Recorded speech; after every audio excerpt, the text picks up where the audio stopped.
तो नमस्कार, मैं राजेंद्र कुमार स्वागत करता हूं आपका अपने YouTube चैनल में। दोस्तों, आज हम जो टॉपिक डिस्कस करने वाले हैं वो बहुत ही महत्वपूर्ण टॉपिक है और जिसका नाम है इंटेलिजेंस क्वेश्चन या IQ जिसको कहा जाता है, हिंदी में इसे बुद्धि लब्धि कहा जाता है।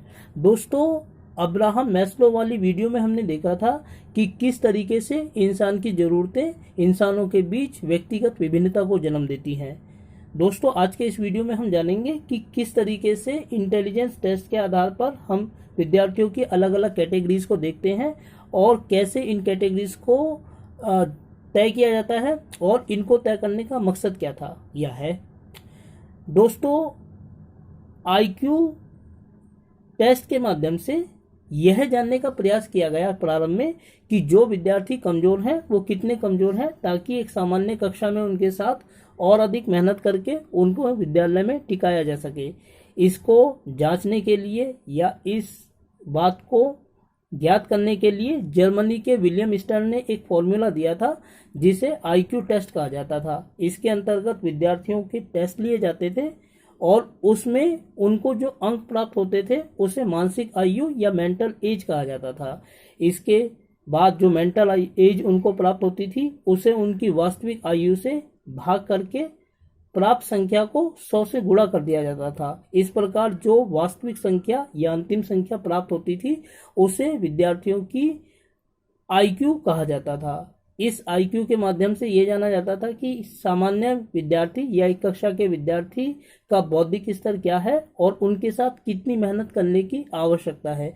जब दोस्तों इन IQ टेस्ट को किया जाने लगा तो इसके बाद विद्यार्थियों की अनेक कैटेगरियां उभर कर सामने आई।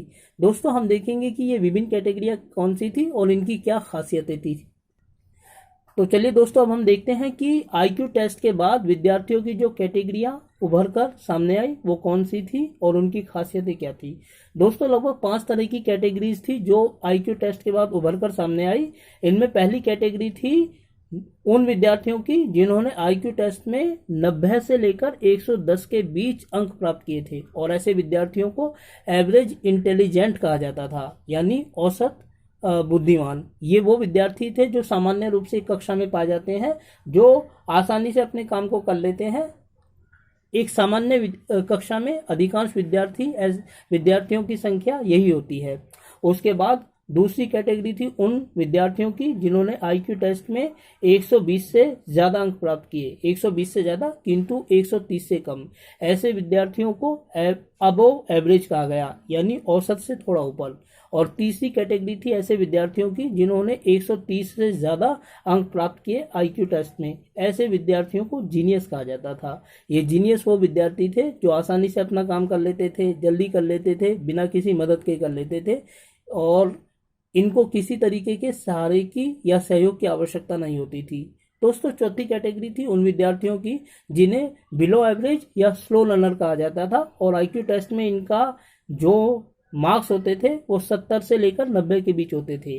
IQ टेस्ट का मुख्य उद्देश्य ऐसे ही विद्यार्थियों को ढूंढना था जिनका IQ लेवल 70 से 90 के बीच हो, क्योंकि माना जाता था कि ये वो विद्यार्थी हैं जो पढ़ने में सीखने में कमज़ोर तो हैं परंतु इतने ज़्यादा भी कमज़ोर नहीं है कि इनको सामान्य विद्यालय से हटाकर अलग स्पेशल स्कूल्स में भेज दिया जाए, बल्कि ये वो विद्यार्थी हैं जिनके साथ यदि थोड़ी सी मेहनत की जाए तो इनको सामान्य विद्यालयों में ही सामान्य विद्यार्थियों के साथ पढ़ाया जा सकता है। इनको अलग से स्पेशल स्कूल्स में भेजने की कोई आवश्यकता नहीं थी, सिर्फ इनके साथ अलग से अधिक काम करने की आवश्यकता थी। ऐसे विद्यार्थियों को ढूंढना इस IQ टेस्ट का उद्देश्य था। दोस्तों, पांचवी कैटेगरी थी उन विद्यार्थियों की जिनका IQ लेवल 70 से कम होता था और ऐसे विद्यार्थी सीखने की दृष्टि से बहुत कमज़ोर थे। ऐसे ही विद्यार्थियों के लिए स्पेशल स्कूल्स की मांग की गई, क्योंकि ये माना जाता था कि सामान्य स्कूलों में रहकर ये लोग नहीं सीख सकते क्योंकि इनकी ज़रूरतें अलग हैं, इसीलिए इनको इनकी ज़रूरतों वाले विद्यालय में भेजा जाना चाहिए। दोस्तों, जब ये IQ टेस्ट तैयार किए जाते थे तो अक्सर इनमें भाषा आधारित प्रश्नों को शामिल किया जाता था और इन्हें स्कूल के विद्यार्थियों के ऊपर अप्लाई किया जाता था। लेकिन दोस्तों, एक महत्वपूर्ण सवाल ये था कि क्या जो बच्चे स्कूलों में नहीं जाते वो इंटेलिजेंट नहीं है। इसीलिए फ्रांस के बिने ने कुछ आईक्यू टेस्ट बनाए जिनमें भाषा संबंधी सवाल और भूल भुलैया संबंधी यानी सामान्य परेशानियों के सवालों को रखा जाता था और उसके आधार पर उनकी भी इंटेलिजेंसी को जांचा जाता था।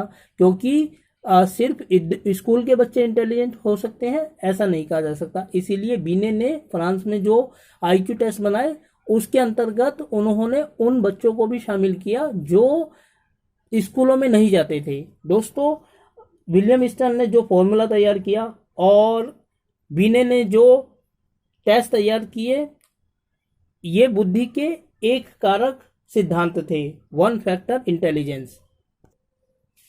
एक कारक बुद्धि या इंटेलिजेंस का मतलब ये था कि जो व्यक्ति इंटेलिजेंट है वो तो इंटेलिजेंट है ही, और उसको अपनी इंटेलिजेंसी का फायदा जीवन के हर क्षेत्र में हर काम में मिलेगा, इसीलिए इसको एक कारकीय बुद्धि सिद्धांत कहा जाता था। दोस्तों, अमेरिका में इस सिद्धांत पर LM टर्मन ने कार्य किया था, इसीलिए इसको स्टैनफोर्ड बीने टेस्ट कहा जाता था।